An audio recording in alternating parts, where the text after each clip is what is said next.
బ్రిటన్లో రాఫర్టీ ఇసాక్ అనే ఒక చిన్నారి 2 సార్లు పుట్టిన అరుదైన ఘటన చోటు చేసుకుంది.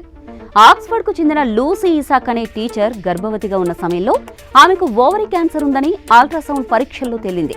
అప్పటికి ఆమె గర్భంలో బిడ్డకు 20 వారాల వయసు. క్యాన్సర్ 2వ దశకు చేరడంతో వెంటనే శస్త్రచికిత్స చేయాల్సిన అవసరం ఏర్పడింది. కానీ ఆ సమయంలో ఆమె గర్భంతో ఉండడంతో పరిస్థితి చాలా క్లిష్టంగా మారింది. గర్భాన్ని తొలగించలేరు. క్యాన్సర్ ముదిరిపోతే తల్లి ప్రాణాలు కోల్పోయే ప్రమాదం ఉంది. ఇలాంటి పరిస్థితుల్లో డాక్టర్ సాల్మనీ మజీద్ తన వైద్య బృందంతో కలిసి ఒక అరుదైన నిర్ణయం తీసుకున్నారు. పిండాన్ని తాత్కాలికంగా బయటకు తీసి సురక్షితంగా ఉంచి తల్లి క్యాన్సర్ శస్త్రచికిత్సను పూర్తి చేసి మళ్లీ ఆ పిండాన్ని తల్లి కడుపులో పెట్టాలని అనుకున్నారు.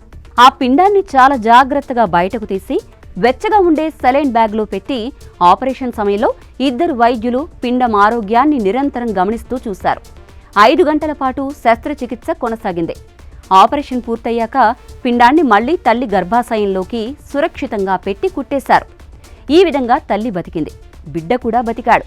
తరువాత జనవరిలో లూసీ మళ్లీ ఆసుపత్రికి వెళ్లి ఆరోగ్యంగా ఒక మగబిడ్డకు జన్మనిచ్చింది.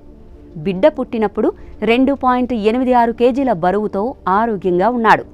ఇలా రాఫర్టీ మొదటగా బయటకు వచ్చి తర్వాత మళ్లీ తల్లి కడుపులోకి వెళ్లి చివరికి మళ్లీ జన్మించడంతో అతను 2 సార్లు పుట్టినట్లయింది.